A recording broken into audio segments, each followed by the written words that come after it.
Ang bawat tagumpay ay nagsisimula sa isang guho, at ang bawat reyna ay isinisilang mula sa abo ng kanyang sariling pagkatao. Sa darating na panahon, luluhod ang asawang taksil sa aking harapan, habang humihingi ng tawad sa pagitan ng mga hikbi, ngunit hindi ko siya pakikinggan. Ang biyenang mapangapi na nag-akalang ang pera ay sapat na para pumatay ng dangal, ay mawawalan ng lahat karangyaan pangalan, at pati ang katinuan ng kanyang isip. Bago ko isara ang kabanata ng kanilang marangyang buhay, sisiguraduhin kong matitikman nila ang pait ng bawat luhang ibinuhos ko sa gabing ito. May isang lihim na nakatago sa ilalim ng laylayan ng puting sutla, isang bombang sasabog sa oras na hindi nila inaasahan. Francesca, huwag kang maging makasarili. Pirmahan mo na ang dokumentong ito kung gusto mong mabuhay ang mga anak mo. Isang pirma lang at lahat ng atraso mo sa kumpanya ay mawawala na. Ang boses na iyon, ang boses ng biyenang mapangapi na si Doña Isabela, ay tila lason na humahalo sa hangin ng maliit kong barong-barong sa tondo. Ang bawat salita niya ay punong-puno ng mapanlinlang na malasakit, isang uri ng gaslighting na naglalayong durugin ang huli kong depensa. Tumingin ako sa paligid. Ang ulan ay malakas na bumubuhos, lumilikha ng ingay sa bubungang lata, na tila libo-libong martilyong pumupukpok sa aking sentido. Sa harap ko ay ang puting sutla ng gown na tinahi ko sa loob ng 3 buwan. Ang gown na isusuot ng ibang babae bukas ng alas 8 ng umaga para pakasalan ang lalaking nangako sa akin ng habambuhay. Federico, tawag ko sa aking asawa, o ang lalaking inakala kong asawa ko. Nakatayo siya sa likod ng kanyang ina na kayuko, hindi makatingin sa aking mga mata. Federico, sabihin mo sa akin, totoo ba ito? Naniniwala ka ba na ninakaw ko ang formula ng Del Rosario Pharmaceuticals? Hindi siya sumagot. Ang kanyang katahimikan ay mas masakit pa sa anumang sampal. Ang kanyang kawalang kilos ay ang huling pako sa krus na aking pinapasan. Answer me, Federico, bukas ang kasal mo, at narito ka ngayon para pilitin akong aminin ang kasalanang hindi ko ginawa. Ang boses ko ay kalmado, malamig na parang yelo taliwas sa naglalagablab na galit sa aking dibdib. Please, Francesca, just sign it. Para sa pamilya ito, para maligtas ang kumpanya kay Paddy. Bulong ni Federico, hindi man lang siya lumapit. Nanatili siyang malayo, tila natatakot na madumihan ng kahirapan ng tondo. Biglang may matinding sakit na gumuhit sa aking puson. Napahawak ako sa lamesa, ang aking malaking tiyan ay tumigas. Ang mga bata, ang kambal, nararamdaman nila ang traidor na nasa harap namin. Mayroon ka na lamang 5 minuto bago dumating ang mga pulis, Francesca, muling banat ng biyenang mapangapi. Tumingin siya sa kanyang mamahaling relo na ginto. Alas 12 na ng madaling araw. Sa oras na sumikat ang araw, ang pangalang Francesca ay magiging katumbas ng isang kriminal. Unless pipirmahan mo ito at aalis ka sa Maynila ng habambuhay. Isang mabilis na pagpapasya ang dumaan sa aking isip. Hindi ako iiyak. Hindi ako magmamakaawa. Ang bawat patak ng luha ay isang pagkakataon para sa kanila na pagtawanan ako. Kung gusto nila ng kriminal, bibigyan ko sila ng isang biktima na marunong lumaban ng tahimik. Aabot ang formula na iyon sa market bukas, hindi ba? Tanong ko habang dahan-dahang kinukuha ang panulat. Yes, the new drug will save Medica del Rosario. At ikaw ang sisirain namin kung hahadlang kain. Sagot ni Doña Isabela ng may mapanuyang ngiti. Kinuha ko ang papel. Sa bawat titik ng aking pangalan na isinulat ko sa admission of guilt ay ang pagsumpa ko sa kanilang pagbagsak.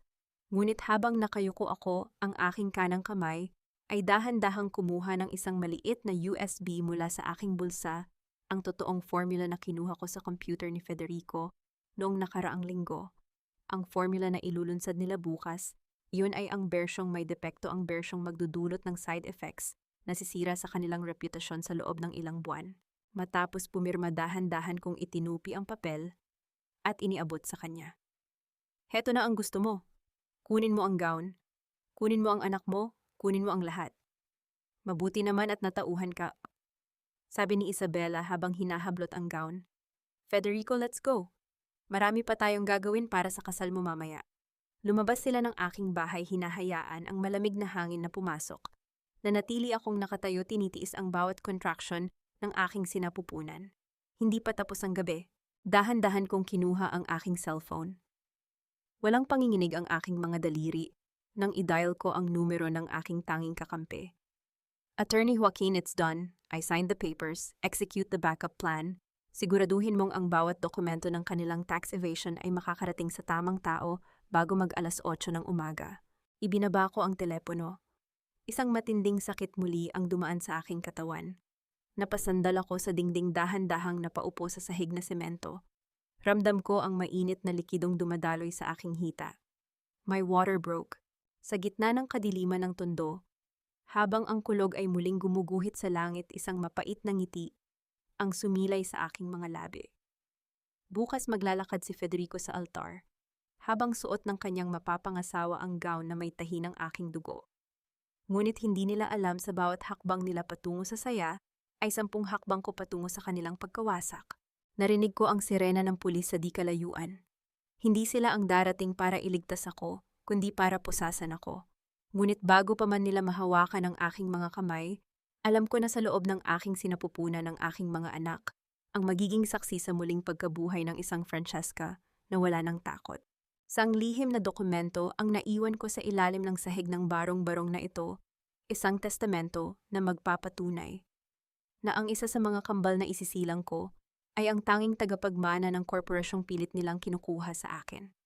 Isang bata ang mananatili sa akin at ang isa ay kukunin nila gaya ng plano ko dahil ang batang iyon ang magiging Trojan horse sa loob ng kanilang palasyo. Muli akong napaungol sa sakit, ngunit ang aking isip ay malinaw pa sa sikat ng araw. Ang laro ay nagsisimula pa lamang. Ang bawat iyak ng sanggol ay dapat sanang awit ng kagalakan, ngunit sa gabing ito, bawat himig ay tila babala ng isang malapit na trahedya.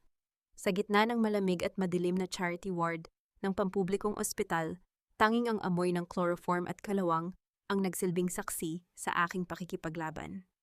Wala ang marangyang silid na ipinangako ni Federico. Wala ang mga bulaklak at musika. Ang tanging naririnig ko ay ang sarili kong paghinga na tila kinakapos at ang bawat tibok ng aking puso na unti-unting tumitigas gaya ng bato. Isang malakas na tulak pa, Francesca, malapit na. Ang boses ng doktor ay walang emosyon, tila isang mekaniko na nag-aayos ng sirang makina. Sa huling pagkakataon, ibinuhos ko ang lahat ng natitirang lakas sa aking katawan. Isang matalim na sakit ang gumuhit mula sa aking sinapupunan patungo sa aking buong pagkatao. Kasabay ng malakas na kulog sa labas, narinig ko ang unang iyak, matapang, malakas at puno ng buhay, si Gabriel. At ilang sandali pa sumunod ang isang mas mahinang tinig, tila isang bulong sa gitna ng bagyo. Si Thalia. Sa kabila ng pagod, pilit kong iniangat ang aking ulo. Gusto ko silang hawakan. Gusto kong maramdaman ang init ng kanilang balat. Ngunit bago ko pa man maabot ang aking mga anak, ang pintuan ng ward ay bumukas ng marahas. 2 lalaking naka-Amerikana ang pumasok, kasunod ang isang pamilyar na bulto na tila isang anino ng kamatayan. Napakagandang mga bata. Sayang at ang kanilang ina ay isang magnanakaw. Ang malamig na boses ni Doña Isabela ay pumuno sa silid. Hindi siya lumapit sa akin. Nanatili siyang malayo, diring-diri sa kapaligiran. Ibigay niyo sa akin ang mga anak ko. Ang boses ko ay paos ngunit puno ng banta. Ang mga anak mo. Ang ibig mong sabihin, ang mga tagapagmana ng Del Rosario. Tumawa si Isabela, isang tunog na mas masakit pa sa sugat ng aking panganganak. Francesca, nakalimutan mo na ba ang pinirmahan mo kanina? Inamin mo ang iyong krimen? Ang isang kriminal ay walang karapatang magpalaki ng mga bata, lalo na kung ang mga batang iyon ay may dugong bughaw. Lumingon si Isabela sa doktor na tila isang asong sunod-sunuran. Doktor, ano ang kalagayan ng mga bata? Yumuko ang doktor, hindi makatingin sa akin. Ang batang lalaki, sa kasamaang palad hindi siya pinalad. Mayroon siyang congenital heart defect. Namatay siya ilang minuto matapos isilang. Nagsisinungaling kayo. Gusto kong bumangon, gusto kong sugurin ng doktor, ngunit ang aking katawan ay tila nakapako sa higaan. Narinig ko siyang umiyak, malakas siya, nakita ko siya. Iyan ang epekto ng trauma at gamot sa iyo, Francesca. Naghahalucinate ka, sabi ni Isabela habang hudyat sa kanyang mga tauhan. Kunin ang batang babae. Iwanan ang bangkay ng lalaki. Dinala nila ang isang maliit na bultong nakabalot sa puting tela palayo sa akin. Pinanood ko ang paglabas nila ng silid. Dala ang aking anak na lalaki, ang aking Gabriel, na alam kong buhay. Ang bawat hakbang nila ay tila pag-apak sa aking durog na puso. Ngunit sa halip na sumigaw, o humikbi isang kakaibang katahimikan ang bumalot sa aking diwa. Ang init ng aking galit ay unti-unting naging isang malamig na kalkulasyon. Francesca, heto ang iyong anak na babae. Ang nurse na tila may kaunting awa pa sa puso ay inilagay si Thalia sa aking mga bisig. Pasensya na wala kaming magagawa. Tiningnan ko ang maliit na mukha ni Thalia. Siya ay payat mahina, ngunit mayroon siyang mga mata na tila nagsasabing hindi siya susuko. Sa tapat ng isang basag na salamin sa dingding ng ward, nakita ko ang aking sarili. Ang Francesca na pumasok sa ospital na ito ay patay na. Ang Francesca na nasa harap ng salamin ngayon ay isang babaeng wala ng luhang ilalabas dahil ang bawat patak ng tubig sa aking mga mata ay naging lason na para sa aking mga kaaway. Dahan-dahan kong kinuha ang baso ng tubig sa tabi ng aking higaan at itinanaw sa bintana kung saan ang ulan ay unti-unti nang tumitila. Makinig ka, Isabella. Makinig ka, Federico. Bulong ko sa hangin, ang boses ko ay kasing talas ng labaha. Ikinulong niyo ako sa dilim, ngunit nakalimutan ninyong dito ako isinilang. Ang bawat sandaling kasama niyo ang anak ko ay isang utang na babayaran ninyo ng dugo at luha. Hahayaan ko kayong magdiwang sa inyong palasyo dahil sa oras na bumalik ako sisiguraduhin kong wala na kayong palasyong babalikan. Kinuha ko ang aking luma at basag na cellphone sa ilalim ng unan. Isang message ang pumasok mula sa isang unknown sender. Ang batang lalaki ay ligtas na nailabas ng ospital. Huwag kang mag-alala, Francesca. Darating ang araw na siya mismo ang magbubukas ng pinto para sa iyo. Napakunot ang aking noo. Sino ang taong ito, ngunit hindi iyon mahalaga ngayon. Ang mahalaga ay ang katotohanang hawak ko. Buhay ang anak ko, ngunit nasa kamay siya ng mga halimaw. At kailangan kong maging isang mas malaking halimaw para makuha siyang muli.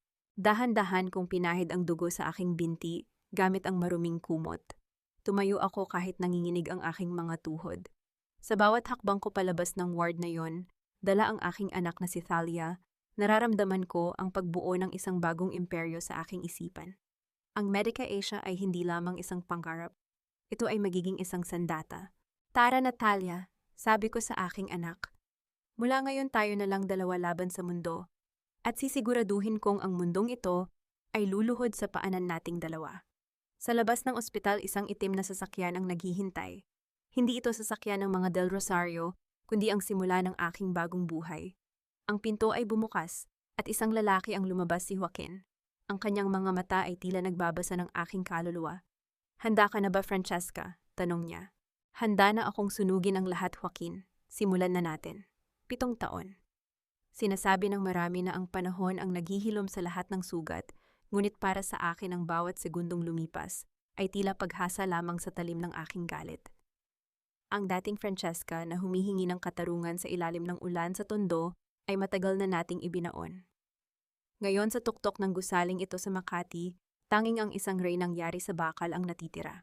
Ang bawat pagpindot ko sa screen ng aking tablet ay tila isang mabilis na paghiwa sa leeg ng aking mga kaaway. Hindi ako bumalik para lamang bawiin ang aking anak. Bumalik ako para angkinin ang bawat sentimetro ng lupang inaapakan ng mga Del Rosario. Mama, ang security system ng Del Rosario Pharmaceuticals ay kasing rupok ng kanilang mga kasinungalingan. I'm already inside their main server. Ang boses ni Thalia ay kalmado, tila naglalaro lamang siya ng manika, ngunit ang kanyang mga daliri ay mabilis na gumagalaw sa kanyang laptop. Sa edad na 7 ang aking anak ay hindi lamang isang bata. Siya ang aking kanang kamay, ang henyong binuo mula sa pangangailangang mabuhay. Tinitigan ko siya. Siya ang buhay na patunay na hindi kami nagapi ng tadhana. Ang kanyang mga mata ay kasing talim ng sa akin, walang puwang para sa takot, tanging para sa resulta. Good job, Thalia! Show me the inventory reports for the last quarter, utos ko habang inaayos ang aking mamahaling suit. Ang tela nito ay hindi na basta-bastang koton. Ito ay sutlang galing sa ibang bansa kasing kinis ng aking plano. Look, Mama, they are cutting costs. Ang mga hilaw na materyales na ginagamit nila para sa kanilang best-selling heart medication ay galing sa mga black market suppliers sa China. Substandard, dangerous cut. Paliwanag ni Thalia habang ipinapakita ang mga graph na kulay pula. Isang mapait na ngiti ang sumilay sa aking mga labi. Ito na ang bunga ng kanilang kasakiman. Ang formula na ipinilit nilang nakawin sa akin noon ay wala ring silbi kung ang mga sangkap na ginagamit nila ngayon ay basura. Doña Isabella, masyado kang nabulag ng iyong amor proprio na nakalimutan mo ng protektahan ang pundasyon ng iyong negosyo. Check their debt profile, Talia. Gaano kalaki ang utang nila sa mga bangko?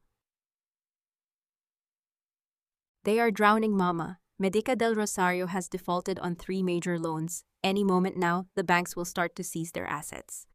Dinala ko ang aking baso ng kape sa harap ng malaking bintana. Mula rito ang mga sasakyan sa ibaba ay tila maliliit na langgam na nag-uunahan. Ganyan din ang mga Del Rosario, maliit, walang kapangyarihan at madaling tapakan kung nanaisin ko. Hinaplos ko ang maliit na peklat sa aking hintuturo, ang bakas ng karayom mula sa gabing tinatahi ko ang gown ni Isabela.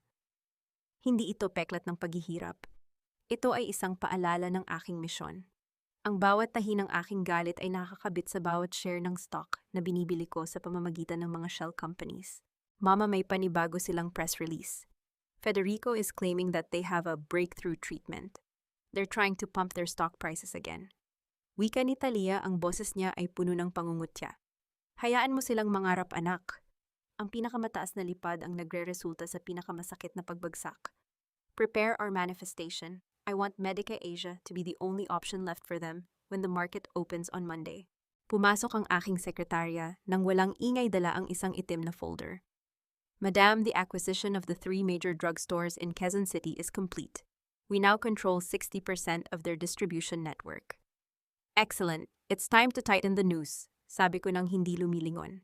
Ang aking tagumpay ay hindi lamang tungkol sa pera. Ito ay tungkol sa pagpapakita kay Isabela na ang babaeng itinapon niya sa basurahan ay siya ring babaeng bibili sa kanyang buong pagkatao. At kay Federico, ang kanyang katahimikan noon ay babayaran niya ng ingay ng kanyang sariling pagkawasak. Mama, are we going to see Kuya Gabriel soon? Ang tanong ni Talia ay nagpatigil sa akin. Ang kanyang inosenteng pagnanais ay ang tanging bahagi ng aking puso na nananatiling malambot, ngunit kaagad ko itong naramdaman na tumigas muli. Soon, Talia. At sa oras na makuha natin siya, hinding-hindi na nila tayo mahahawakan muli. Kinuha ko ang aking cellphone at nag-dial. Isang ring pa lang sumagot na ang kabilang linya. Joaquin, buy everything. I want 30% of their total debt by the end of the day. Don't worry about the price. I want their souls, not their money. Ibinaba ko ang telepono at tumingin sa skyline ng Maynila. Ang gabi ay malapit nang dumating at kasabay nito ang dilim na lalamon sa kaharian ng mga Del Rosario. Talia, pack your bags. We're going back to Manila tomorrow. It's time to collect what's ours. Anong ginagawa mo rito, Francesca? How dare you show your face in my gala? Ang boses ni Isabela ay pumiyok, isang tunog na nagpapakita ng bitak sa kanyang maskara ng pagiging perpekto. Security, ilabas ang babaeng ito. She is a trespasser. Hindi ako kumilos, nanatili akong nakatayo ng tuwid, ang aking mga mata ay nakapako sa kanya ng walang kaba. Sa likod ko ang 2 security guard ay akmang lalapit, ngunit itinaas ni Joaquin ang kanyang kamay. Hawak ang isang gintong imbitasyon at isang folder na may tatak ng kumpanya. Wait, before you throw her out, baka gusto mong tingnan ito, Doña Isabela, malamig na wika ni Joaquin. Ang babaeng tinatawag mong trespasser ay ang may-ari ng Medica Asia. And as of 4 o'clock this afternoon, siya na rin ang may-ari ng lahat ng utang ng Del Rosario Pharmaceuticals. In short, she owns this room, this gala, and quite possibly the very jewels you are wearing right ngayon. Ang bulungan sa paligid ay tila naging isang malakas na dagundong. Ang mga panauhin na kanina ay tumatawa, ay tila naging mga estatwa sa gulat. Tinitigan ko si Federico.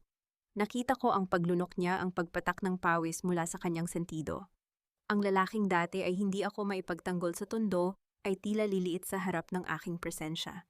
Francesca, I didn't know, nautal na sabi ni Federico. Akmang hahawakan niya ang aking braso, ngunit mabilis akong umiwas, tila nadidiri sa kanyang pagpindot. Don't. Huwag mong dungisan ang gown ko, Federico. It cost more than your dignity. Ang boses ko ay kasing talas ng labaha. And don't act like you care. Alam nating pareho na mas mahalaga sa iyo ang iyong mana kaysa sa pamilyang binuo natin noon. You're just a tailor, isang basura mula sa tondo. Sigaw ni Isabela, ang kanyang mukha ay nanginginig sa galit. Hinding-hindi mo mapapantayan ang pangalan ng mga Del Rosario. Dahan-dahan akong kumuha ng isang baso ng red wine mula sa dumaang waiter. Tiningnan ko ang kulay nito, kasing pula ng galit na itinago ko sa loob ng 7 taon. Amor proprio, Doña Isabela. Iyan ang laging mong sinasabi, hindi ba Long Tutrong, wika ko habang dahan-dahang lumalapit sa kanya. Ngunit ang karangalan ay hindi nabibili ng apelido. It is earned. At sa gabing ito, ipapakita ko sa iyo kung paano mawalan ng lahat ang isang taong ang tanging puhunan ay ang kanyang kayabangan. Sa isang mabilis, ngunit eleganteng galaw, itinagilid ko ang baso. Ang pulang likido ay dahan-dahang bumuhos bumabagsak sa puting-puting gown ni Isabela, gumagawa ng isang malaking mantsa na tila isang sariwang sugat. Ang mga tao sa paligid ay napasinghap. Ang tunog ng mga bulong ay napalitan ng nakakangilong katahimikan. Si Isabela ay napasigaw hindi dahil sa basa ang kanyang damit, kundi dahil sa kahihiyang natanggap niya sa harap ng lahat. Oops, kasing dumi na ng gown mo ang kaluluwa mo, Donya. Bulong ko sa kanyang tainga sapat na para siya lang ang makarinig. And this is just the beginning. I didn't come here to talk.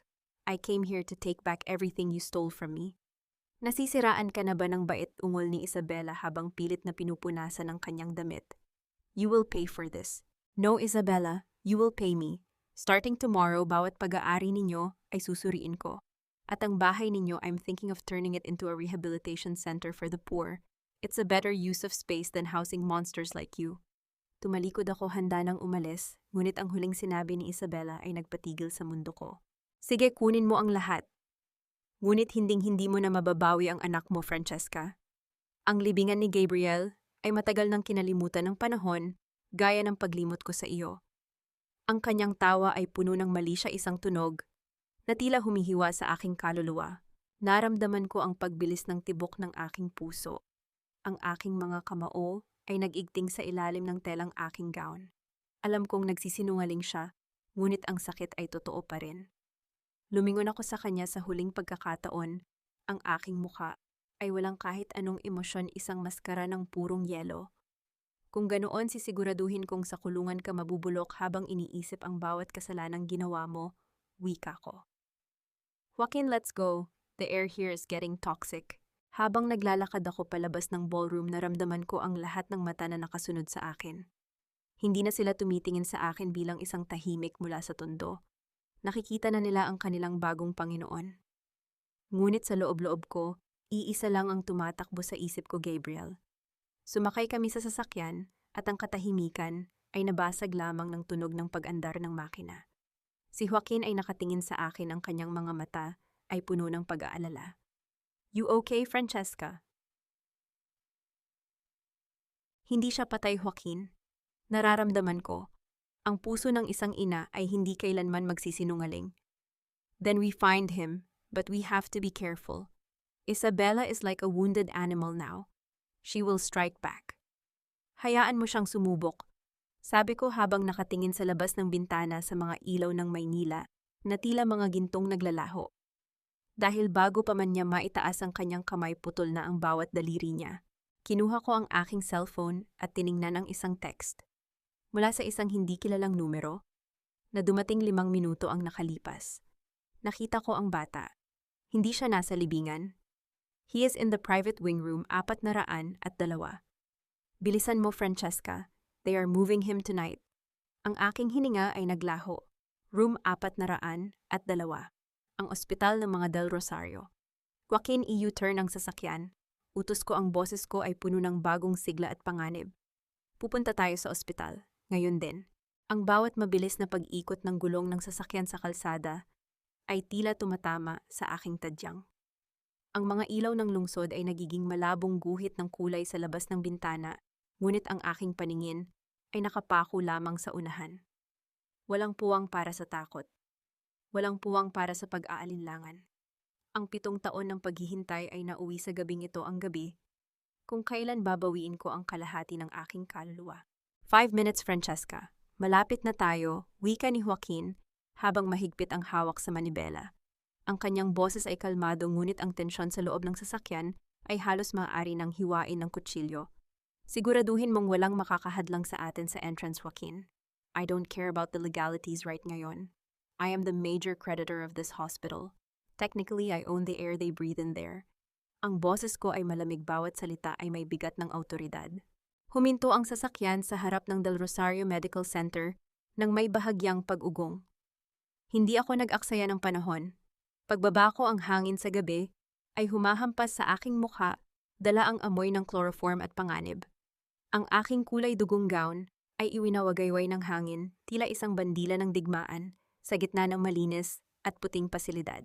Naglakad ako papasok sa lobby. Ang mga guard ay akmang haharang ngunit sapat na ang isang matalim na tingin mula sa akin at ang pagpapakita ni Joaquin ng kanyang badge bilang legal counsel ng Medica Asia para mapatigil sila. Hindi kami tumakbo. Ang isang reyna ay hindi tumatakbo. Siya ay naglalakad ng may layunin. Sumakay kami sa elevator. Ang bawat pag-akyat ng numero sa itaas ng pinto ay tila isang mabagal na paghila sa aking bituka. 4th floor, private wing. Francesca, remember, bulong kata. Bulong ni Joaquin nang bumukas ang pinto. Isabella is desperate. She knows you're coming. This is a trap as much as it is a rescue. Let her set her traps, Joaquin. I've lived in a cage for years. I know how to break them. Sagot ko habang lumalabas ng elevator. Ang mga pasilyo ng private wing ay tahimik kasing tahimik ng isang libingan. Tanging ang mahinang tunog ng aking sapatos sa tiles ang pumupuno sa katahimikan. Narating namin ang pinto ng room 402. Dalawang lalaking nakabarong ang nakatayo sa labas, ang kanilang mga mukha ay walang emotion. Tabi ang utos ko. Pasensya na, madam. Doña Isabella's orders. Bawal pumasok ang kahit sino ka.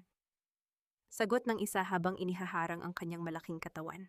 I am not kahit sino. Wika ko habang dahan-dahang kinukuha ang aking cellphone. Isang tawag ko lang sa bangko at ang mga sahod ninyo bukas ay magiging abo. Gusto nyo bang subukan? Nagkatinginan ang dalawang guard. Nakita ko ang pag-aalinlangan sa kanilang mga mata. Sa gitna ng kanilang pagkalito, mabilis na kumilos si Joaquin. Inilabas niya ang isang court order, isang dokumentong alam kong fake o hindi pa pirmado, ngunit sapat na para sa mga taong takot mawalan ng trabaho. Emergency custody transfer, tabing sabita.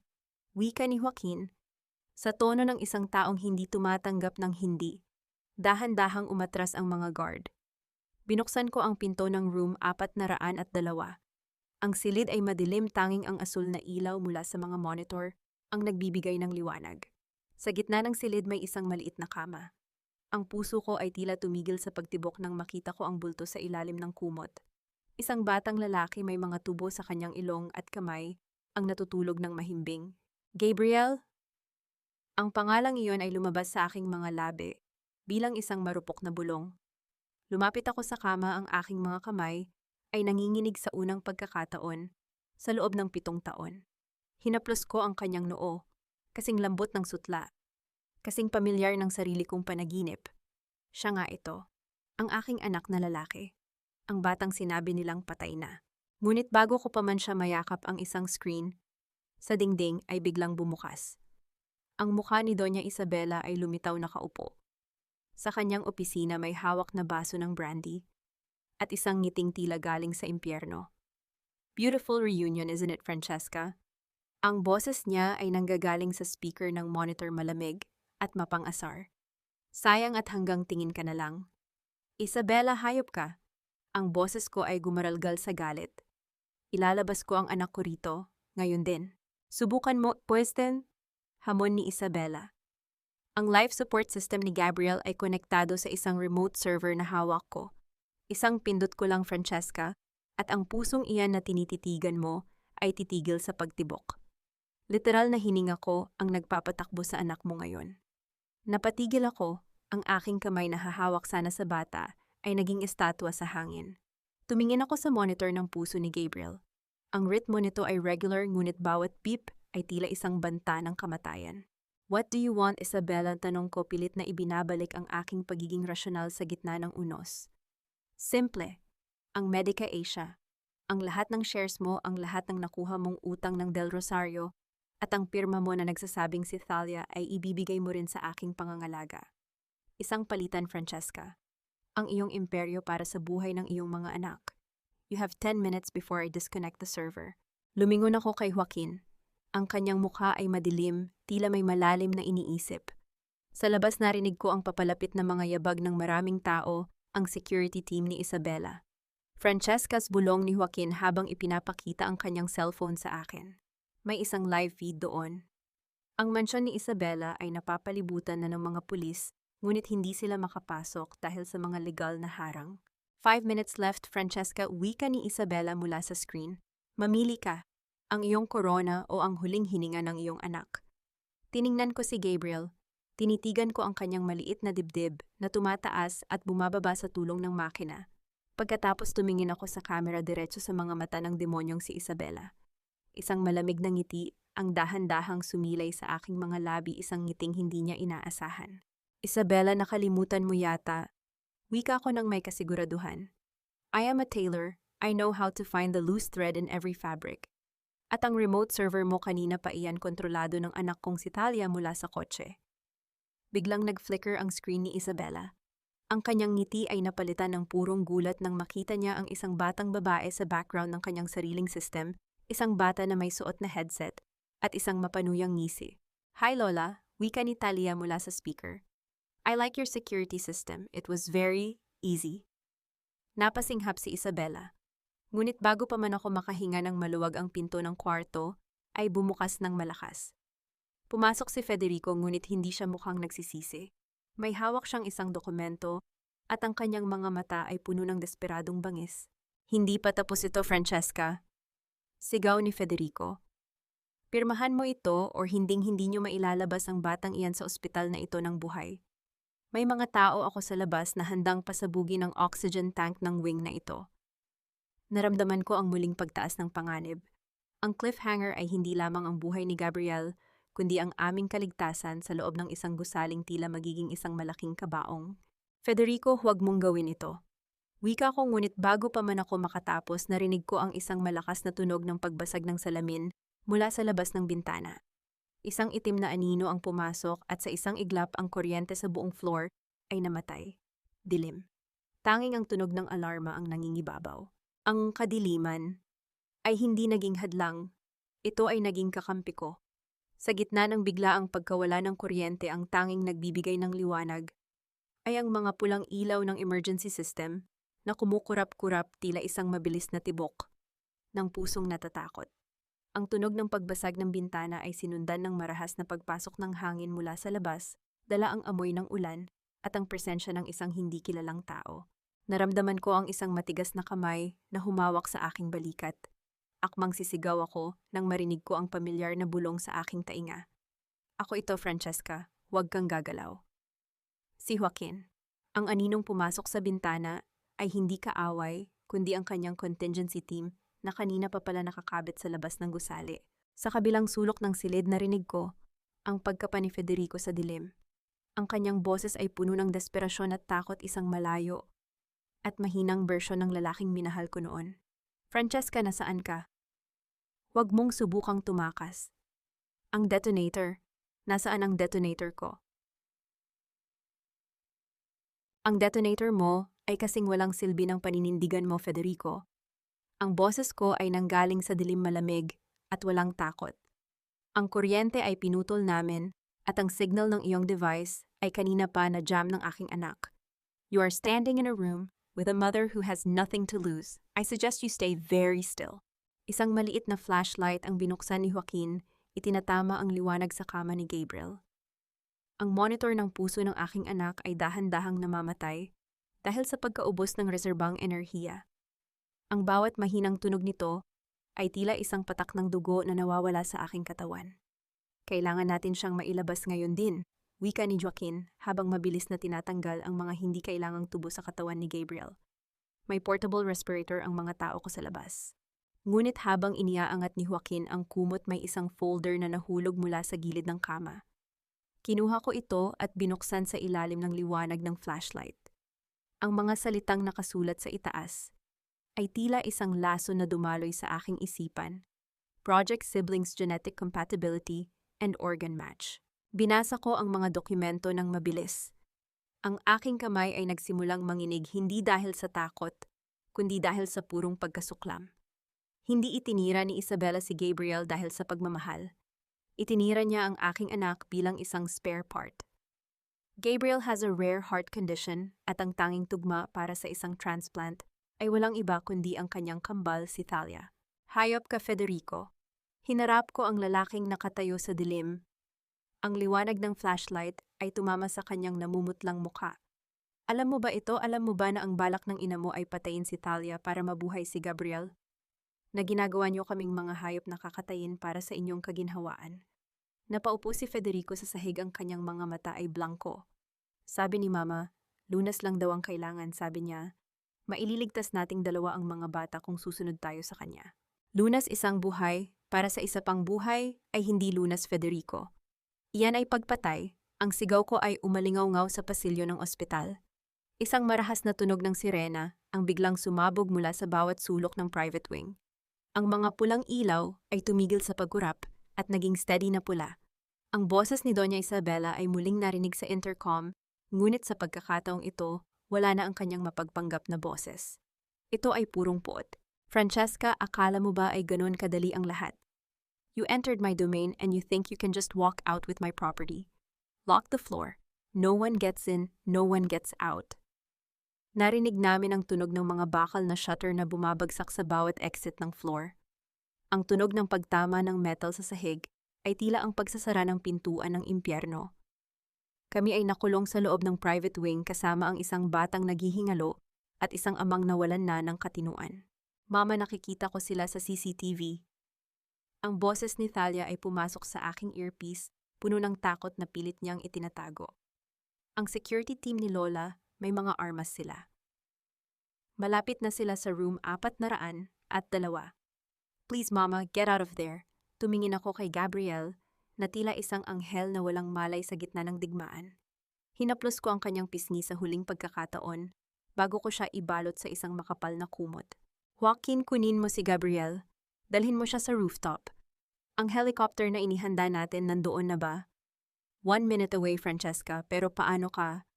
At si Federico, ako ang haharap sa kanila, Joaquin. I am the distraction.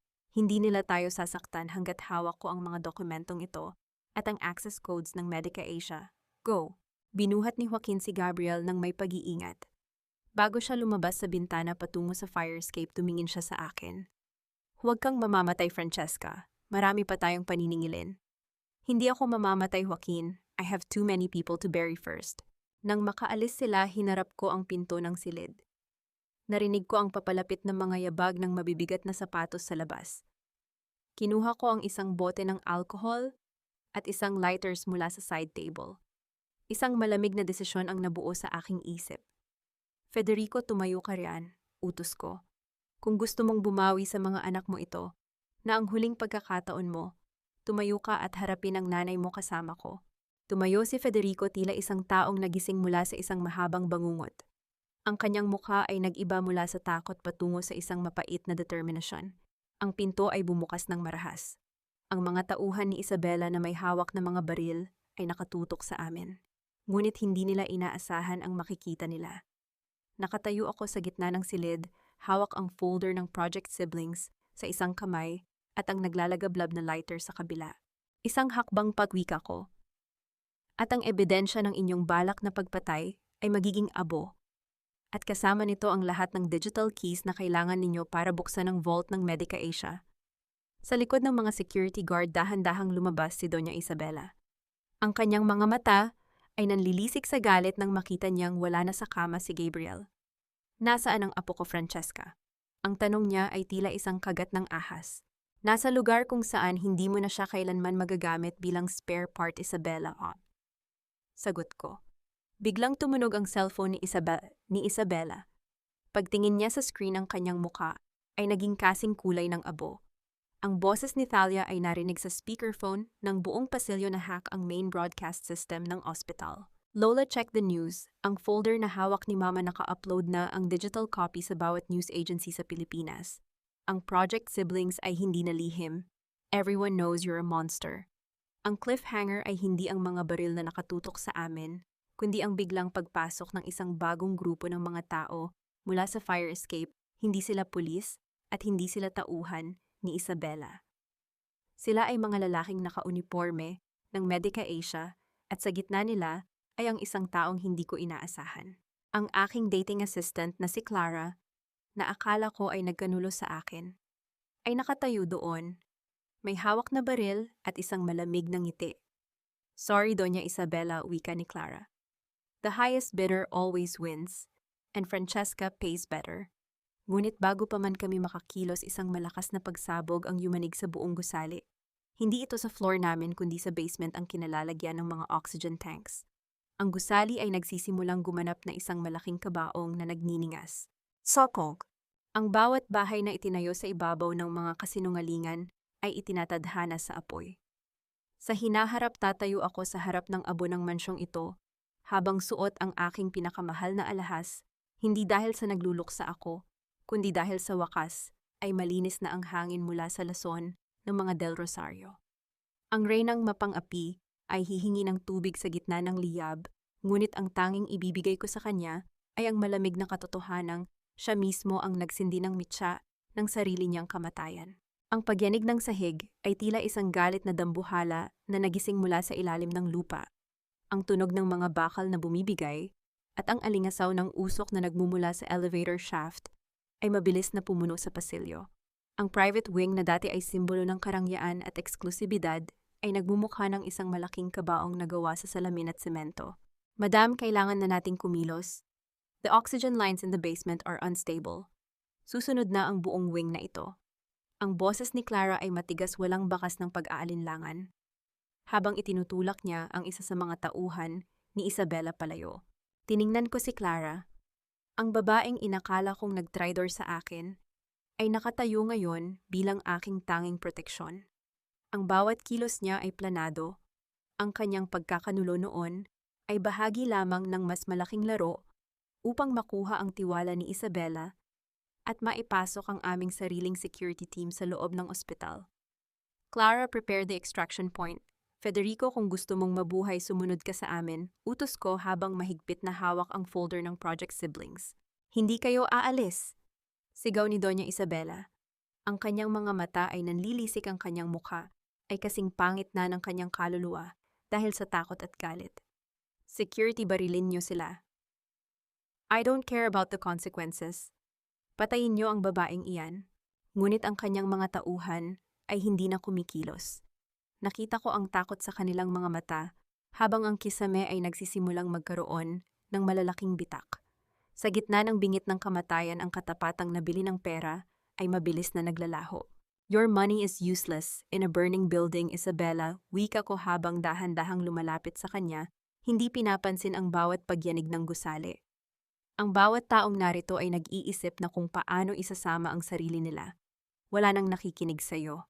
Biglang tumagilid ang sahig ng may malakas na tunog ng pagguho ng semento mula sa kabilang floor. Napakapit ako sa railings habang si Isabela ay natumba, ang kanyang mga mamahaling hiyas ay kumalat sa maruming tiles. Isang malaking tipak ng semento ang bumagsak sa gitna namin, tuluyang humiwalay sa amin mula sa main exit. Mama, the fire is spreading to the central ventilation. You have to move now. Ang boses ni Thalia sa aking earpiece ay puno ng desperasyon. The structural integrity of the fourth floor is at 20%. Please, Mama, lumabas na kayo riyan. Thalia, baby, listen to me. Keep the server running. Don't let go of the newsfeed. Sabi ko nang may malamig na determinasyon. Clara, find another way out. The fire escape is blocked by debris, Madam. Ang tanging paraan ay ang bintanang binasag ni Joaquin kanina. Tugon ni Clara habang sinusubukang hawiin ang mga naglalagablab na kagamitan sa pasilyo. Lumingon ako kay Federico.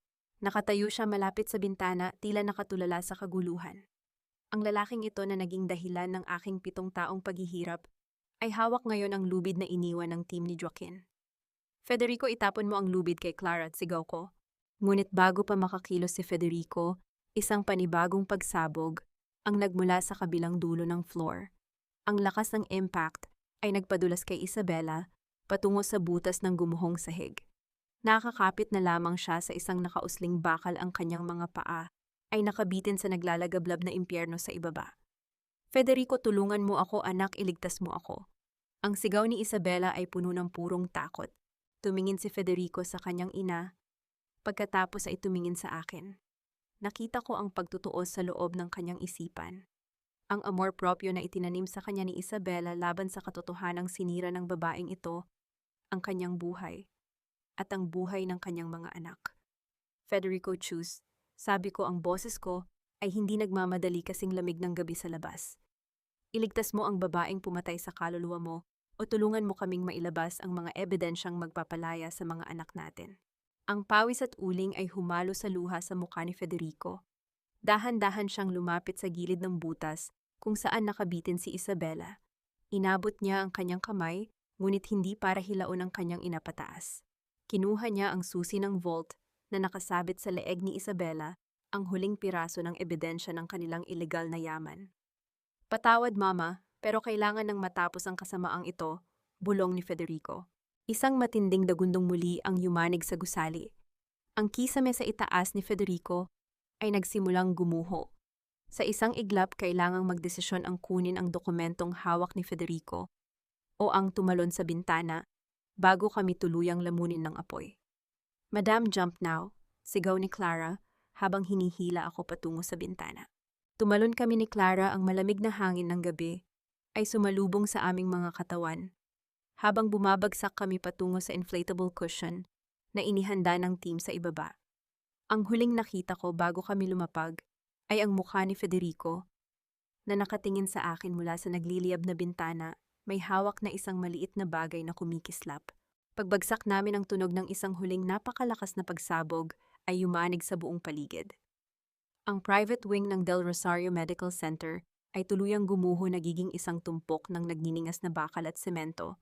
Nakatayo ako sa gitna ng ulan, hingal na hingal, habang pinapanood ang paglamon ng apoy sa gusali. Dumating si Joaquin, dala si Gabriel na mahimbing pa ring natutulog sa loob ng portable incubator. Lumapit si Thalia at niyakap ako nang mahigpit ang kanyang maliliit na kamay ay nanginginig sa takot. "Ligtas na tayo, Mama Boone," bulong ni Thalia. Tumingin ako sa nagbabagang guho. Patay na ba si Isabela? Nakaalis ba si Federico? At higit sa lahat, ang susing nakuha ni Federico, nandoon pa ba iyon sa loob ng apoy? Ang aking tagumpay ay tila may kasamang mapait na timpla. Ngunit habang tinititigan ko ang aking mga anak, alam ko na ito ay simula pa lamang. Isang bagong anino ang lumitaw mula sa gilid ng nasusunog na gusali, isang taong may dalang itim na bag, dahan-dahang naglalakad palayo sa kaguluhan. Ang cliffhanger ay hindi ang pagbagsak ng ospital, kundi ang pagkakakilanlan ng taong iyon na may hawak ng huling alas na maaaring bumasag sa aking bagong kamit na kapayapaan. Ang pinakamatamis na tagumpay ay hindi ang makitang nasusunog ang iyong kaaway, kundi ang makuha ang huling alas na inaakala nilang hawak pa nila. Sa darating na panahon, luluhod ang lahat ng nagtangkang humadlang sa akin. Habang pinapanood nilang ang bawat sentimo ng kanilang yaman ay nagiging alabok. Ang reynang ito ay hindi lamang marunong bumangon mula sa apoy. Marunong din akong maging mas malamig sa yelo kapag kailangan ng tapusin ang laro. Huwag ninyong isiping tapos na ang lahat dahil lamang gumuho na ang kanilang kumpanya, dahil sa bawat guho may isang lihim na naghihintay na mahukay. Mama, tingnan mo, may tumatakas sa gilid ng West Wing. Ang sigaw ni Thalia ay tila isang matalas na huni sa gitna ng ingay ng mga sirena ng bumbero. Pinahid ko ang uling sa aking pisngi at itinanaw ang aking paningin sa direksyong itinuturo ng aking anak. Ang usok ay makapal, humahalo sa malamig na ambon ng madaling araw, ngunit malinaw kong nakita ang isang bulto ng tao. Nakasuot ito ng itim na jacket, mabilis ang bawat hakbang at mahigpit ang hawak sa isang itim na bag na tila naglalaman ng buong mundo. Hindi iyon si Federico, at lalong hindi iyon si Isabela. Ang taong iyon ay may layunin, at ang bag na dala niya, doon nakatago ang huling backup ng main server ng Del Rosario Pharmaceuticals. Ang server na naglalaman ng lahat ng ebidensya ng kanilang mga krimen sa loob ng 3 dekada. Joaquin, ang bag, huwag mong hayaang makalayo ang taong iyon, utos ko habang inaayos ang kumot ni Gabriel sa loob ng incubator. Stay with the kids, Francesca, I'll handle this, tugon ni Joaquin bago siya mabilis na tumakbo patungo sa madilim na bahagi ng bakuran ng ospital. Naiwan ako sa gitna ng ulan, yakap si Thalia habang binabantayan ang bawat mahinang hininga ni Gabriel, ang tunog ng pagtulo ng tubig mula sa mga nasirang tubo at ang malayong ugong ng apoy ay tila isang malungkot na orkestra. Tumingin ako sa paligid. Ang mga tauhan ng Medica Asia ay abala sa pagtulong sa mga biktima, ngunit ang aking isip ay nasa taong tumatakas.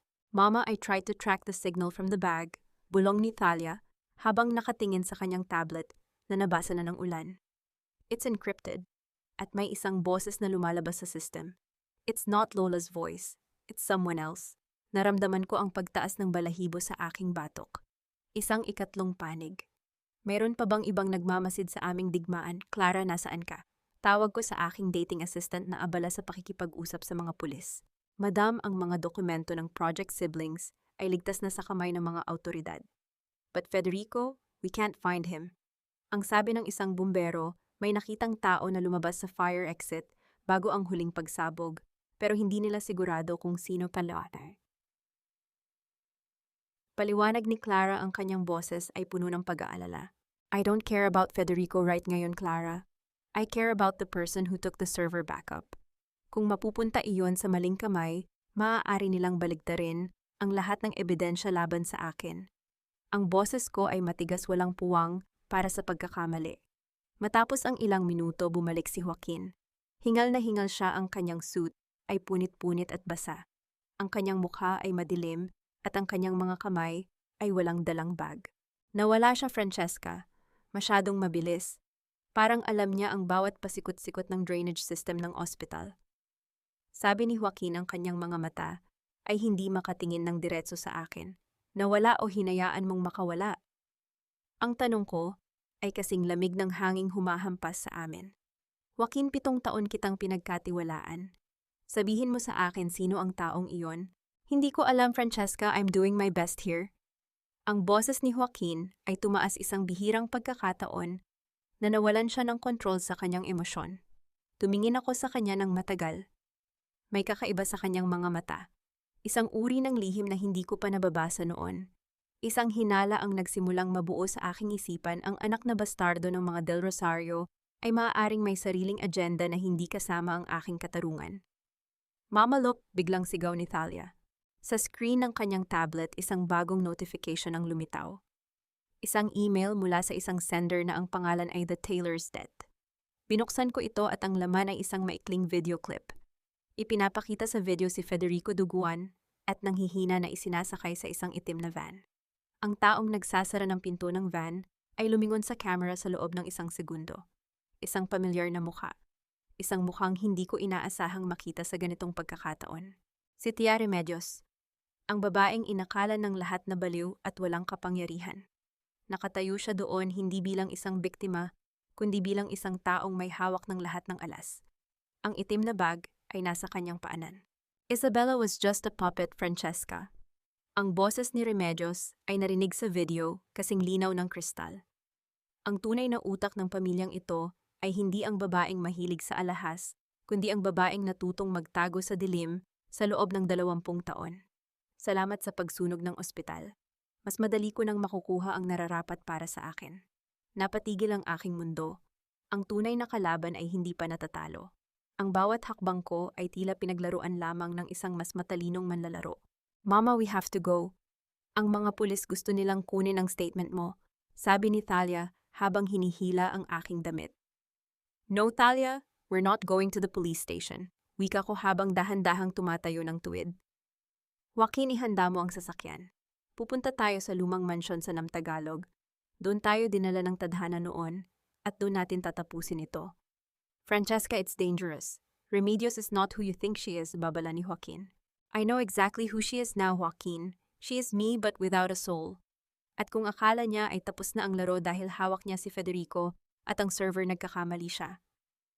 Kinuha ko ang aking cellphone at nag-send ng isang voice message sa lahat ng aking contacts sa media at sa aking legal team.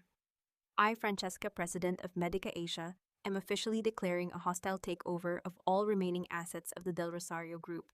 Simulan na ang liquidation, ngayon din. Ang cliffhanger ay hindi ang banta ni Remedios, kundi ang biglang pag-vibrate ng incubator ni Gabriel. Ang monitor ng kanyang puso ay nagsisimulang tumunog ng mabilis at ang kanyang maliit na mukha ay nagiging asul. Gabriel, ang respirator, sigaw ko. Ngunit ang portable respirator ay hindi gumagana. May isang maliit na wire na sadyang pinutol. At ang tanging taong nakalapit sa incubator sa loob ng huling 2 minuto ay walang iba kundi si Joaquin. Tiningnan ko si Joaquin at ang baril na dahan-dahan niyang inilalabas mula sa kanyang jacket. Ang bawat tibok ng puso ay may presyo. At sa mundong ito, ang pinakamahal na kabayaran ay ang tiwalang ibinibigay mo sa maling tao. Ang lamig ng bakal na nakatutok sa aking sentido ay hindi kasing lamig ng pagkakilala ko sa lalaking nasa harap ko. Si Joaquin ang aking kanang kamay, ang aking tanging kakampi. Sa loob ng 7 taon, ay nakatayo ngayon bilang ang huling hadlang sa aking kalayaan. Ngunit kung akala niya ay luluha ako o magmamakaawa, nagkakamali siya. Ang isang reynang isinilang sa dusa ay hindi natatakot sa kamatayan. Mas natatakot ako sa posibilidad na mamatay nang hindi natatapos ang aking paghihigante. Huwag kang malikot, Francesca. Ang boses ni Joaquin ay matigas, wala nang bakas ng pag-aalala na dati ay ipinapakita niya. Iabot mo sa akin ang folder at ang decryption key. Ngayon din. Tinitigan ko siya ng diretso sa mga mata. Sa likod ko ang monitor ni Gabriel ay naglalabas ng mabilis at nakakangilong tunog ng babala. Ang asul na kulay sa mukha ng aking anak ay tila isang lason na kumakalat sa aking sistema, ngunit pinilit kong manatiling rasyonal. Ang panic ay para sa mga mahihina. Ang emotion ay isang luho na hindi ko kayang tustusan sa sandaling ito. Is it the money, Joaquin, o ang dugong del Rosario na nananalaytay sa iyo ang biglang nag-ingay? Ang boses ko ay kalmado, bawat salita ay kasing talas ng labaha. You waited 7 years for this moment. 7 taon kang nagpanggap na nasasaktan para sa akin. Para lang sa huli ay itutok ang baril sa ina ng batang pilit mong iniligtas. Hindi mo naiintindihan. Francesca, I deserve my inheritance.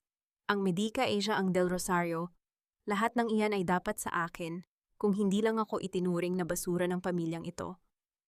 Sigaw ni Joaquin, ang kanyang mga mata ay puno ng pait. Remedios promised me my place. Ibigay mo na ang susi bago ko pa makalimutan na naging magkaibigan tayo. Friends, walang pagkakaibigan sa pagitan ng isang manggagamit at ng kanyang biktima, sagot ko. Dahan-dahan kong inilipat ang aking paningin kay Thalia. Ang aking anak ay nakatayo malapit sa incubator. Ang kanyang maliliit na kamay ay nakahawak sa mga wire na pinutol. Nakita ko ang takot sa kanyang mga mata, ngunit nakita ko rin ang talino na ipinamana ko sa kanya. Sa isang mabilis na senyas ng aking mga mata, naintindihan niya ang dapat niyang gawin. Mama, ang battery ng backup respirator ay gumagana na ulit, sigaw ni Thalia habang mabilis na pinagdurugtong ang mga wire, gamit ang isang piraso ng adhesive tape mula sa kanyang emergency kit. Ang tunog ng babala ng makina ay biglang tumigil na palitan ng regular at mahinahon na pag-ugong. Ang dibdib ni Gabriel ay nagsimulang tumaas at bumaba ng normal. Isang tinik ang nabunot sa aking puso, ngunit ang baril ay naroon pa rin. Now, Joaquin, what's your next move? Hamon ko. Babarilin mo ba ako sa harap ng mga anak ko? Siguraduhin mong hindi ka magmimintis dahil sa oras na kumurap ka. Sisiguraduhin kong ang bawat asset na inaasahan mo ay maglalaho na parang bula. Anong ibig mong sabihin? Tanong ni Joaquin, ang kanyang kamay ay nagsimulang manginig. 7 taon, Joaquin. 7 taon kitang pinag-aralan. Akala mo ba ay hindi ko alam ang tungkol sa iyong lihim na pakikipag-ugnayan kay Remedios? Kinuha ko ang aking cellphone mula sa bulsa ng aking gown. Ang screen ay nagpapakita ng isang countdown. Ang bawat transaksyong ginawa mo gamit ang pondo ng Medica Asia ay naka-record. Ang inheritance na sinasabi mo, kanina ko pa inilipat sa isang trust fund na tanging ang mga anak ko lang ang makaka-access. You have nothing, Joaquin. Kahit patayin mo ako, ikaw pa rin ang talo. Ang mukha ni Joaquin ay nagbago mula sa galit patungo sa purong desperasyon. Sa gitna ng aming pagtutuos, ang pinto ng aming kinaroroonan ay bumukas ng marahas. Ang mga tauhan ng pulisya kasama si Clara ay pumasok ng may mga nakatutok na baril. Ibaba mo ang baril, Attorney Joaquin, kasigaw ni Clara. Tapos na ang paglalaro mo sa dalawang panig. Binitawan ni Joaquin ang baril, ang tunog ng pagtama ng bakal sa semento ay tila ang huling hininga ng kanyang ambisyon. Napaupo siya sa sahig, ang kanyang mga kamay ay itinaas sa likod ng kanyang ulo. Hindi ko siya tinapunan ng kahit anong emosyon. Para sa akin siya ay isa na lamang nakalipas na dapat ibaon. Dalhin niyo siya, utos ko sa mga pulis. Siguraduhin ninyong sa pinakamadilim na selda siya mapupunta. Habang inilalabas si Joaquin, lumapit ako kay Gabriel at Thalia. Niyakap ko silang dalawa ng mahigpit. Ang ulan sa labas ay tila tumitila na, ngunit alam kong ang bagyo ay hindi pa tapos. Si Remedios ay nandoon pa rin sa labas, hawak ang huling piraso ng katotohanan. Mama, we found the signal of the black bag, bulong ni Thalia habang ipinapakita ang kanyang tablet. It's moving towards the old summer house of the Del Rosarios sa Tagaytay. Doon dinala ni Che Remedios si Papa Federico. Ihanda ang sasakyan, Clara. Sabi ko habang iniaayos ang aking sarili. Tatandaan natin ang gabing ito bilang ang gabi kung kailan natapos ang sumpa ng mga Del Rosario. Madam, delikado ang lugar na iyon. Remedios has nothing to lose. Baka patayin niya si Federico bago pa tayo makarating, babala ni Clara. Kung mamatay si Federico iyon, ay ang huling kabayaran sa kanyang kahinaan. Sagot ko ng walang bakas ng awa. But the server, kailangan nating makuha ang server na iyon. It contains the original patent that belongs to my father. Narating namin ang Tagaytay bago magbukang liwayway. Ang lumang summer house ay nakatayo sa gitna ng makapal na amog, tila isang haunted mansion na naghihintay ng biktima. Ang katahimikan ng paligid ay nakakangilo, tanging ang tunog ng mga kuliglig ang nangingibabaw. Pumasok kami sa loob ng mansyon. Ang amoy ng alikabok at lumang kahoy ay sumalubong sa amin. Sa gitna ng sala nakaupo si Che Remedios. Sa isang antik na silya, may hawak na isang tasa ng tsaa at isang matalas na kutsilyo. Sa kanyang paanan, nakagapos si Federico duguan at tila wala ng malay. Dumating ka rin, Francesca, wika ni Remedios, ang kanyang boses ay malambing ngunit nakakapangilabot. Akala ko ay mas matatagalan ka. I see you've dealt with Joaquin. Sayang, he was a good soldier. Tapusin na natin ito, Remedios. Ibigay mo ang server at pakawalan mo ang lalaking iyan. Sabi ko. Ang lalaking ito, tumawa si Remedios habang itinututok ang kutsilyo sa leeg ni Federico. Ang lalaking ito ang naging dahilan kung bakit ako nabulok sa ospital sa loob ng 20 taon. Ang tatay niya ang nagnakaw ng buhay ko at ngayon sisingilin ko ang anak. Ang galit mo ay kay Isabela at sa asawa niya, huwag mong idamay ang buong mundo. Sagot ko. Ang buong mundo ay nanood habang dinudurog ako, Francesca Gaya, ng panonood mo ngayon habang tinatapos ko ang huling tagapagmana ng mga Del Rosario. Biglang may narinig kaming tunog ng pag-iyak ng sanggol mula sa itaas na palapag. Nanlaki ang aking mga mata. Imposible. Sina Gabriel at Thalia ay nasa pangangalaga ni Clara sa labas. Sino ang nasa itaas? Tanong ko, ang kaba ay muling bumangon sa aking dibdib. O hindi mo ba alam? Ang ngiti ni Remedios ay lumapad, isang ngiting puno ng lihim na kagalakan. Nanganak ang asawa ni Federico kanina sa gitna ng kaguluhan.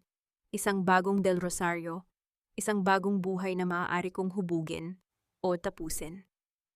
Ang cliffhanger ay hindi ang kutsilyo sa leeg ni Federico, kundi ang katotohanang may isa pang sanggol na sangkot sa madugong digmaang ito, isang batang inosente na ngayon ay nasa kamay ng isang baliw. Ang bawat iyak ng isang sanggol ay dapat sanang magsilbing paalala ng bagong pag-asa, ngunit sa loob ng madilim at amoy amag na mansyong ito sa Tagaytay, ang tinig na iyon ay tila isang hatol ng kamatayan. Sa gitna ng sala, habang ang anino ng mga puno ng pino ay sumasayaw sa dingding, nakatitig ako sa isang babaeng nilamon na ng sarili niyang pait. Si Tia Remedios. Ang babaeng akala ko ay biktima ay siya palang arkitekto ng mas malalim na impyerno. Huwag mong gamitin ang batang iyon, Remedios. Wala siyang kinalaman sa digmaang ito. Ang boses ko ay kalmado, bawat pantig ay tila yelong humahaplos sa mainit na tensyon ng silid. Wala, ang batang iyan ay bunga ng pagtatraidor. Francesca, ang batang iyan ang dahilan kung bakit ang pamilyang Del Rosario ay patuloy na naniniwala na maaari silang bumili ng kaligayahan. Halos lumuwa ang mga mata ni Remedios habang itinututok ang kutsilyo sa leeg ni Federico na halos hindi na humihinga. Gusto mong maging bayani. Gusto mong iligtas ang anak ng lalaking sumira sa buhay mo. Tiningnan ko si Federico. Duguan ang kanyang mukha, puno ng pagsisisi, ang mga matang dati ay tinitingnan ko ng may pagmamahal. Ngunit ngayon wala na akong nararamdaman, kundi purong pag-ayaw. Ang kanyang kahinaan ang nagsindi ng lahat ng apoy na ito. I am not here for him, Remedios, wika ko habang dahan-dahang naglalakad patungo sa gitna, hindi pinapansin ang banta ng kutsilyo. And I am not here for that baby. I am here to close the accounts. Ang utang ng mga Del Rosario sa akin ay hindi mababayaran ng dugo ng isang inosenteng sanggol. Mababayaran iyon ng pagkawala ng lahat ng bagay na pinahalagahan ninyo. Mayroon akong server, hawak ko ang patent ng tatay mo. Sigaw ni Remedios, ang kanyang kamay ay nanginginig. Ang server na iyan, it's just a box of metal now. Isang mapait na ngiti ang sumilay sa aking mga labi. While you were busy playing kidnapper, Thalia already wiped out the remote access keys. Ang patent I already filed for an international injunction 3 hours ago. The formula you are holding is legally dead. Napatitig si Remedios sa itim na bag sa kanyang paanan. Ang kanyang mukha ay nagbago mula sa tagumpay patungo sa isang hindi maipaliwanag na takot. Sa pagkakataong ito, ako naman ang dahan-dahang lumapit. Ang bawat yabag ng aking sapatos ay tila isang tunog ng orasan na bumibilang sa kanyang katapusan. You think you're the master manipulator? You spent 20 years in a hospital room plotting revenge while I spent 7 years building an empire from the dirt of Tondo. Ang boses ko ay bumaba kasing talas ng labaha. I didn't just survive Remedios, I evolved. And you're still that bitter woman hiding in the shadows of someone else's success. You monster, akmang isasaksak ni Remedios ang kutsilyo kay Federico nang biglang bumukas ang lahat ng ilaw sa mansyon. Isang malakas na tinig ang umalingaw-ngaw mula sa itaas na palapag. Ibaba mo ang kutsilyo, Remedios, ngayon din. Lahat kami ay napatingin sa hagdan. Si Doña Isabela ay nakatayo doon, gusot-gusot ang mamahaling damit. May hawak na baril na nakatutok sa sarili niyang kapatid. Ang kanyang mukha ay puno ng kahihiyan at puot ang puot ng isang reynang nakita ang sariling korona na tinatapakan. Isabela, ang bulong ni Remedios ay puno ng paggalito. Nakaalis ka sa ospital. Did you think I would let you take everything I worked for? Ang boses ni Isabela ay gumaralgal. Ang akala ko ay baliw ka lang, pero ikaw pala ang ahas na nasa loob ng bahay ko. You kidnapped my grandson, you stole my secrets. Your secrets. Inagaw mo ang lahat sa akin, Isabela. Pati ang lalaking mahal ko. Ang sigaw ni Remedios ay puno ng hinagpis na nanggagaling sa nakaraan. Nakatayo lang ako sa gitna, pinapanood ang pagguho ng dalawang haligi ng kasamaan. Ito ang tunay na catharsis, ang makita silang mag-ubusan dahil sa sarili nilang kasakiman. Kinuha ko ang aking cellphone at dahan-dahang binuksan ang camera. Smile, ladies, wika ko. The whole world is watching. Thalia, are we live? Live and trending, mama, ang boses ng aking anak ay narinig sa buong sala sa pamamagitan ng Bluetooth speakers ng mansion. The police are 5 minutes away, and the stock value of Del Rosario -0. Ang mukha ni Isabela ay naging isang larawan ng purong pagkawasak. Ang kanyang amor propio, ang tanging bagay na nagpapatayo sa kanya, ay tuluyan ng nadurog sa harap ng buong bansa. Napaupo siya sa hagdan, ng baril ay dahan-dahang bumagsak mula sa kanyang kamay. Tapos na ang laro, sabi ko habang naglalakad patungo sa sanggol na umiiyak sa itaas. Nilampasan ko si Isabela nang hindi man lang siya tinitingnan. Para sa akin, siya ay isa na lamang anino ng nakaraan. Binuhat ko ang maliit na sanggol. Siya ay inosente, walang malay sa dugong dumanak para sa kanyang pangalan. Tiningnan ko si Federico sa ibaba. Ang kanyang mga mata ay nagmamakaawa, ngunit tumalikod ako. Ang pagpapatawad ay para sa mga taong karapat-dapat, at siya ay hindi kailanman naging isa sa kanila. Clara, pasukin niyo na ang loob ta, utos ko sa aking earpiece. Ang mga pulis ay pumasok nang may mga nakatutok na baril. Si Remedios ay mabilis na napusasan ng kanyang mga sigaw ng galit, ay unt-unting naglaho habang inilalabas siya ng mansyon. Si Isabela ay nanatiling nakatitig sa kawalan, isang reynang walang kaharian, walang pamilya, at walang dangal. Habang naglalakad ako palabas ng mansyon, dala ang sanggol at ang itim na bag na naglalaman ng patent ng aking ama, sinalubong ako ng malamig na hangin ng Tagaytay. Si Thalia ay tumakbo patungo sa akin at niyakap ako. Si Joaquin, na nakatayo malapit sa sasakyan ng mga pulis, na may posas din, ay tumingin sa akin sa huling pagkakataon. I really did love the power we had, Francesca. Bulong niya habang dinadaanan ako. You love the power, Joaquin. I love the justice. That's why I'm standing here, and you're going there. Sagot ko nang hindi man lang kumukurap. Ngunit ang cliffhanger ay hindi ang paghuli sa kanila. Habang binubuksan ko ang itim na bag para kunin ang server, may isang maliit na sobrang nahulog. Isang sulat na may sulat kamay ng aking ama petsang 1 linggo bago siya mamatay. Para kay Francesca. Anak, ang tunay na formula ay wala sa server. Nasa loob ito ng locket na ibinigay ko sa iyo noong bata ka pa. Ang nasa server ay isang bitag. Isang virus na sisira sa sino mang susubok na angkinin ito. Naramdaman ko ang paglamig ng aking dugo. Kung ang nasa server ay isang virus, at kanina pa ito sinusubukang i-hack ni Thalia, at ng Medica Asia Tech Team. Thalia, huwag mong buksan ang main file, sigaw ko. Ngunit huli na. Ang tablet ni Thalia ay biglang nag-flash ng kulay pula at sa di kalayuan ang main server room ng Medica Asia Building sa Makati ay naglalabas ng makapal na usok na makikita kahit sa balita. Ang aking imperyo ay nanganganib na gumuho dahil sa mismong proteksyon ng aking ama. Ang bawat imperyong itinayo sa ibabaw ng puot ay nangangailangan ng apoy upang maging dalisay. Sa hinaharap tatayo ako sa gitna ng isang bagong gusali, mas matayog at mas matatag, habang ang mga alaala ng gabing ito ay magsisilbi na lamang na mitya ng aking walang hanggang determinasyon. Ang reynang ito ay hindi natatakot sa pagguho, dahil ang tunay na pundasyon ng aking kapangyarihan ay hindi ang mga server o ang mga gusali kundi ang dugong na nananalaytay sa aking mga anak at ang talinong ipinamana ng aking ama. Ang mga Del Rosario ay tapos na at ngayon oras na para selyuhan ang kanilang libingan nang may huling sulyap ng tagumpay.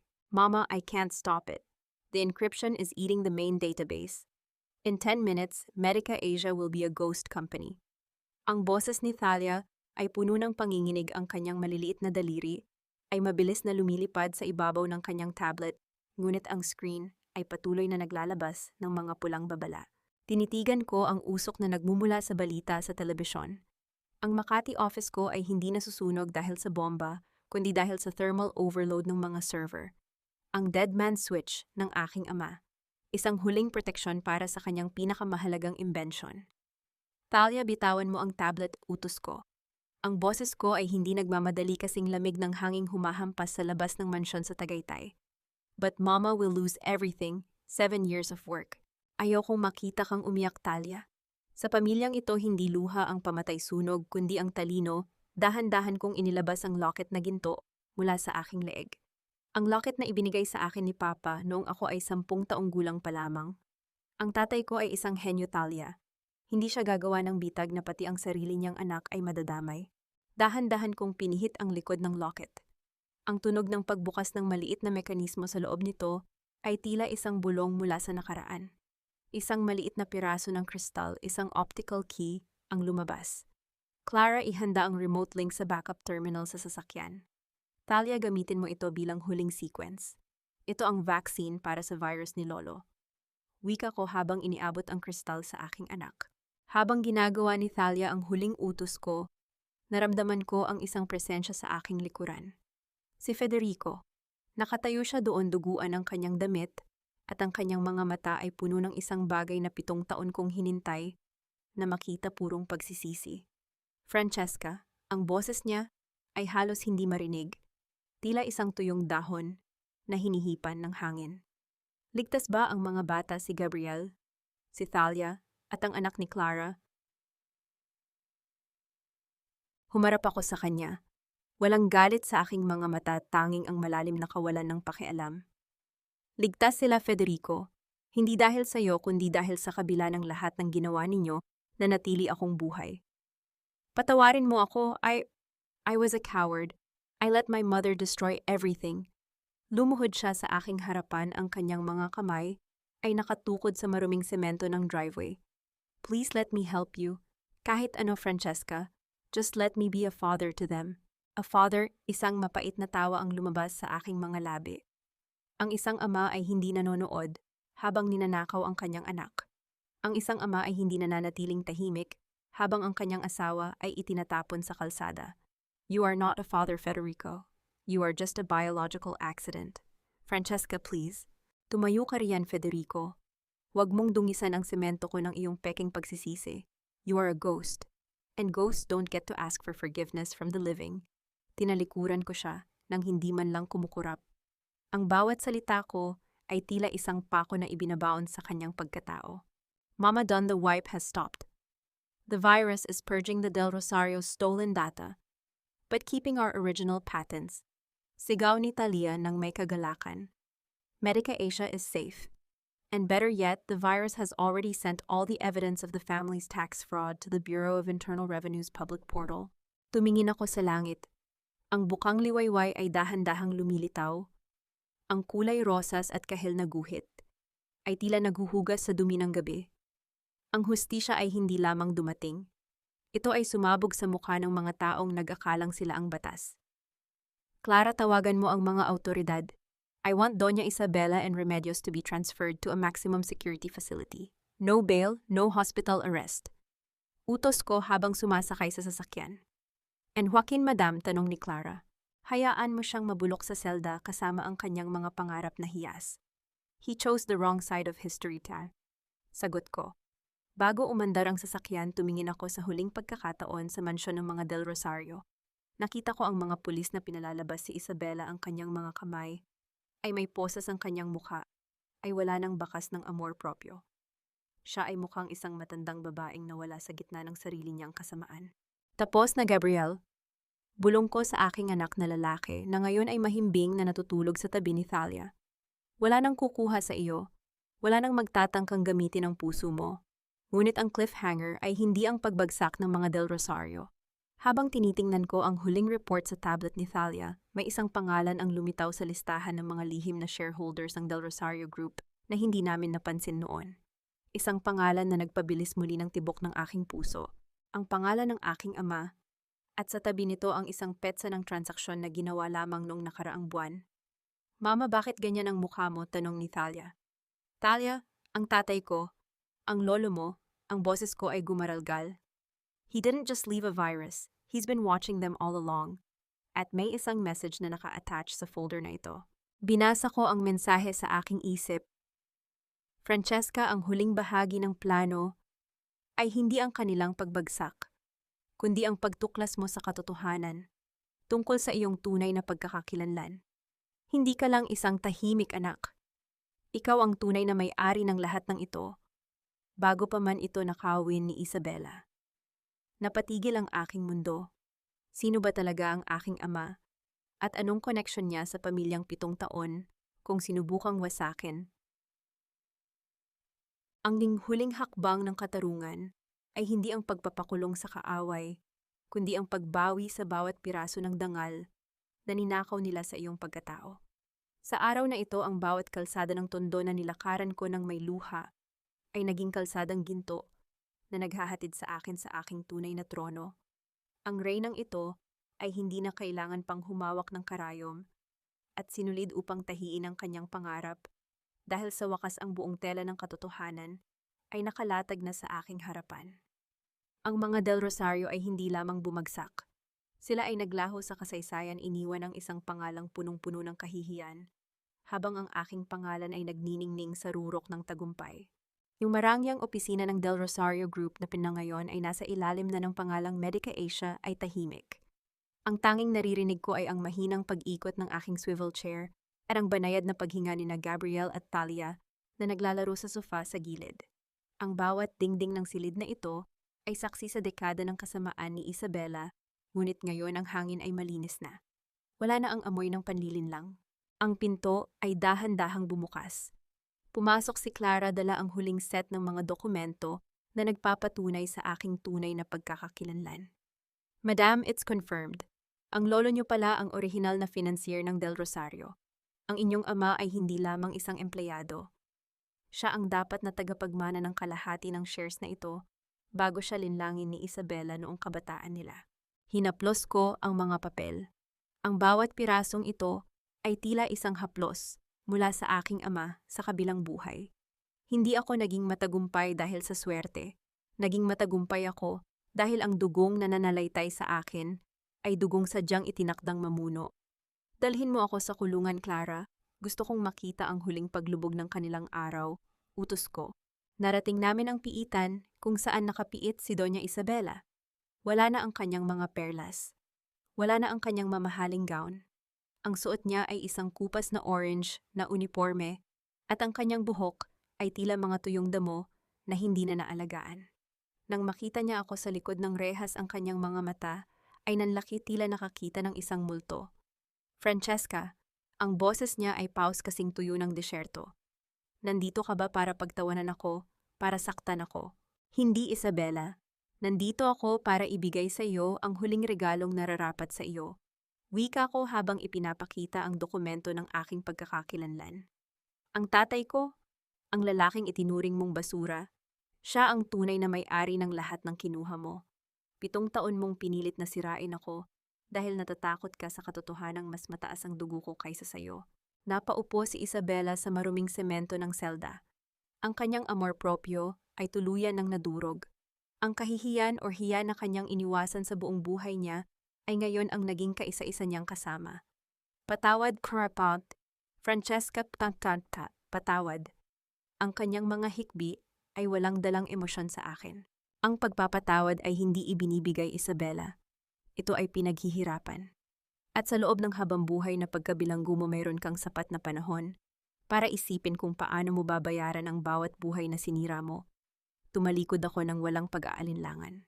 Sa labas ng piitan nakatayo si Federico. Mukha siyang taong walang tirahan, ang kanyang mga mata ay blanco at puno ng pagsisisi. Francesca, kinuha na ng bangko ang bahay namin. Wala na akong mapupuntahan. Kahit para na lang sa mga anak natin. Kahit isang pagkakataon lang. Tiningnan ko siya, ang lalaking dati ay tiningnan ko bilang aking mundo. Ngunit ngayon nakikita ko na lamang ang isang malaking kawalan. Federico, ang mga anak ko ay may ina na kayang ibigay ang lahat sa kanila. Hindi nila kailangan ng isang amang ang tanging alam gawin ay tumakas sa responsibilidad. Ang boses ko ay kalmado ngunit pinal. You are not a part of our future. You are just a painful lesson from my past. Huwag mo na kaming lalapitan muli. But I love you, Francesca. Ang pag-ibig ay hindi nakikita sa salita, Federico. Ito ay nakikita sa paninindigan. At 7 taon na ang nakalipas nang patayin mo ang pag-ibig na iyon sa ilalim ng ulan sa Tondo. Iniwan ko siyang nakatayo sa kalsada, 1 taong kinalimutan na ng mundo. Sumakay ako sa aking sasakyan, kung saan naghihintay sina Gabriel at Thalia. Niyakap ko silang dalawa. Ang Medica Asia ay hindi lamang isang kumpanya. Ito ay magiging isang pundasyon na tutulong sa mga taong gaya ko noon, mga taong binaliwala, minaltrato, at inapi. Mama, saan tayo pupunta? Tanong ni Thalia. Pupunta tayo sa Tondo, anak. Doon tayo magtatayo ng unang medical center na libre para sa lahat. Doon natin sisimula ng tunay na paghilom. Sagot ko habang nakatingin sa labas ng bintana. Ang sikat ng araw ay tila isang gintong korona na ipinapatong sa aking ulo. Ang aking kwento ay hindi natapos sa paghihigante. Natapos ito sa pagtuklas sa aking tunay na lakas. Ako si Francesca, ang tahimik na naging reyna, ang biktima na naging manunubos. Ngunit habang papalayo ang sasakyan, napansin ko ang isang itim na sobre sa upuan sa tabi ko. Wala itong pangalan, tanging isang selyo na may hugis ng isang karayom at sinulid. Binuksan ko ito at binasa ang huling mensahe. Ang laro ay hindi pa tapos, Francesca. Ang mga Del Rosario ay sangay lamang ng isang mas malaking puno. Maghanda ka dahil ang tunay na katarungan ay nangangailangan ng higit pa sa yaman. Naramdaman ko ang muling pagbilis ng tibok ng aking puso. Ngunit sa pagkakataong ito, hindi dahil sa takot, kundi dahil sa pananabik sa susunod na hamon. Clara, drive faster. Wika ko ng may matatamis na ngiti. Marami pa tayong gagawin. Ang bawat sinulid ay may hangganan, at ang bawat tela, gaano man ito kahaba, ay darating sa huling tahi. Sa pagtayo ko sa balkonahe ng bagong tatag na Pusong Tondo Medical Center, hindi na ang amoy ng kanal at dumi ang sumasalubong sa akin, kundi ang halimuyak ng mga sariwang bulaklak at ang pag-asa na muling nabuhay sa lugar na ito. Ang dating tahimik na itinapon sa kalsada ay nakatayo na ngayon, bilang kuta ng mga nangangailangan. Ang aking corona ay hindi yari sa ginto o perlas, kundi sa mga pasasalamat ng mga inang hindi na kailangang dumanas ng sakit na naranasan ko noon. Mama, tingnan mo si Gabriel, he's running so fast, hindi na siya hinihingal. Ang masayang tinig ni Thalia ay tila isang matamis na musika na pumapawi sa lahat ng pagod ng nakaraan. Tiningnan ko si Gabriel, ang aking anak na lalaki, na 7 taon kong inakalang patay, ay masiglang nakikipaglaro sa mga bata sa parke ng ospital. Ang kanyang puso na dati ay mahina at ginamit na pain ng mga sakim, ay malakas na ngayong tumitibok, isang malakas na ritmo ng tagumpay. Sa tabi niya si Thalia ay nakangiti, ang kanyang talino ay hindi na ginagamit sa paniniktik, kundi sa pagbuo ng mga programa para sa education ng mga bata sa Tondo. Madam Francesca, handa na po ang lahat para sa ribbon cutting, wika ni Clara. Ang aking tapat na kaibigan ay nanatili sa aking tabi, hindi bilang isang empleyado, kundi bilang isang kapatid sa laban. Tumango ako at dahan-dahang bumaba ng hagdan. Ang bawat hakbang ko sa marmol na sahig ay tila isang pagkilala sa aking ama. Papa, ang iyong pangarap ay hindi lamang nabuhay. Ito ay naging silungan ng libu-libong tao.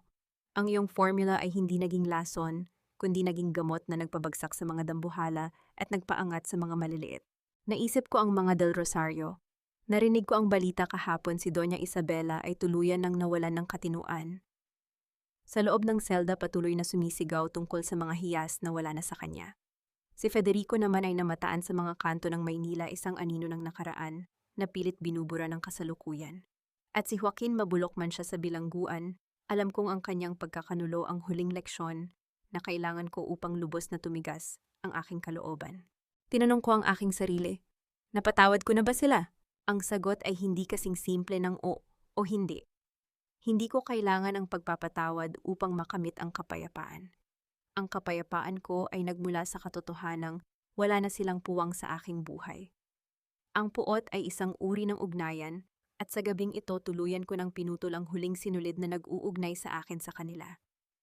Ang aking katahimikan ay hindi tanda ng kahinaan, kundi tanda na ang kanilang mga pangalan ay wala ng kapangyarihang saktan ako. "Mama, are you happy?" tanong ni Gabriel habang yumayakap sa aking binti. Ang kanyang maliit na kamay ay mainit at puno ng buhay. "Higit pa sa masaya, anak," tugon ko habang hinahaplos ang kanyang buhok. Dahil sa wakas malaya na tayo. Ang tunog ng paggunting sa ribbon ay tila ang huling nota ng isang mahabang kanta. Ang pagpalakpak ng mga tao sa tondo ay umalingaw-ngaw kasing lakas ng kulog, ngunit puno ng kagalakan. Sa gitna ng karamihan, tila nakita ko ang anino ng aking ama nakangiti at tumatango sa akin mula sa malayo. Ang buhay ay parang pagtatahi minsan, ay may maling tusok minsan, ay napuputol ang sinulid, at minsan ay nasusugatan tayo ng karayom.